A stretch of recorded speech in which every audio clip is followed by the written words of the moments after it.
Madam जी। दीदी बताइए क्या सेवा करूं मैं आपकी। दीदी मुझे यमुना पार जाना था, तो यमुना पार कराने के आप कितने रुपए लेंगी? यमुना पार जाना है?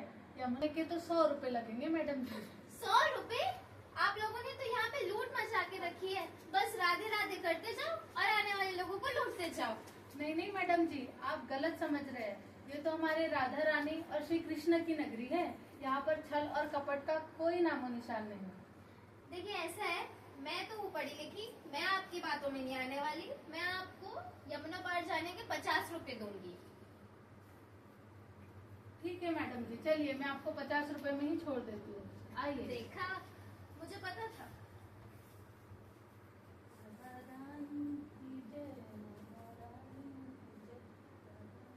अच्छा एक बात बताओ कि ये राधे राधे करने के अलावा और नाव चलाने के अलावा कुछ आता है आपको? कितना पढ़ा लिखा है आपने? मैडम जी, हम तो ठहरे गवार भोले ब्रिजवासी। हम तो बस अपनी गाय की सेवा करते हैं और श्री राधा रानी का नाम जपते रहते हैं। उनकी कृपा से और इस नौका से हमारा जीवन यापन हो जाता है। अच्छा चलो ठीक है, मैं आपसे आपकी नाव के बारे में ही एक बात पूछती हूँ। आपको पता है आपकी नाव ये पानी के ऊपर कैसे चलती है? ये कैसा सवाल है मैडम जी? ये तो मेरी नाव है। मैं चाहूँ तो इस दिशा ले जाऊँ, मैं चाहूँ तो उस दिशा ले जाऊँ। अरे नहीं, मैं पूछ रही हूँ इसके पीछे का विज्ञान पता है आपको? हर चीज जो होती है उसके पीछे विज्ञान होता है, तो उसका साइंटिफिक रीजन पता है क्या आपको कि आपकी नाव कैसे चलती है? ये कौन सी बला है मैडम जी? अरे एक बहुत बड़े वैज्ञानिक थे आर्किमिडीज। उन्होंने कहा था कि जब भी नाव या इंजन पानी को काटते हैं तो उसका जो भार होता है वो पानी के भार के बराबर हो जाता है, और इस वजह से आपकी जो नाव है वो पानी में चलती है।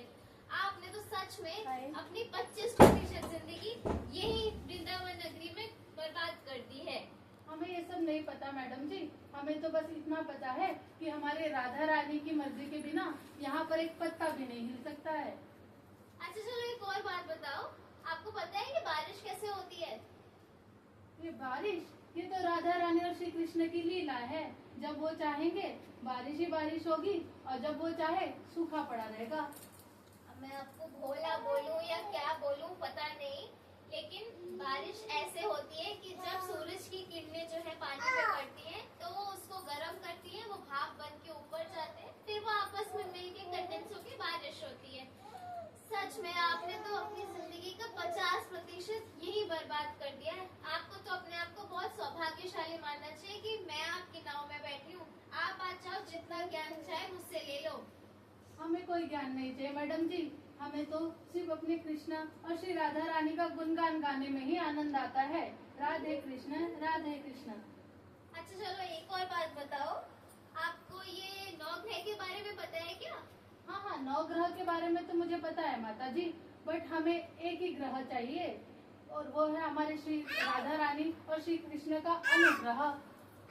अरे हमारे 9 ग्रह होते हैं, Mercury, Venus, Earth, Mars, Jupiter, Saturn, Uranus, Neptune. उसमें से अर्थ यानी पृथ्वी जिस पे हम रहते हैं, आपने तो अपनी जिंदगी का 75% यही बर्बाद कर दिया है।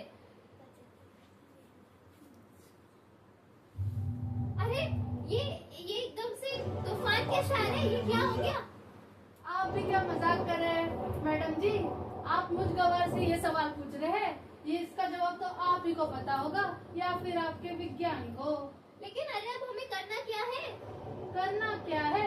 राधा रानी का नाम लीजिए और तैरते जाइए यमुना पार। आपको तैराकी तो आती ही होगी। नहीं नहीं नहीं, मुझे तो पानी से बहुत डर लगता है, मुझे तैरना वैरना नहीं आता। फिर तो आपको राधा रानी की दया ही बचाए। मैंने तो अपना 75% जीवन इस वृंदावन में अगर बर्बाद कर दिया है, तो आपने तो अपना पूरा 100% जीवन ऐसे ही बर्बाद कर दिया है।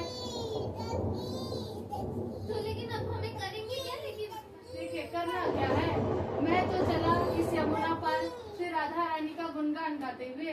वही मुझे इस यमुना पार भी ले जाएगी और इस भौतिक भवसागर से भी पार ले जाएगी। आप अपना देख लीजिए।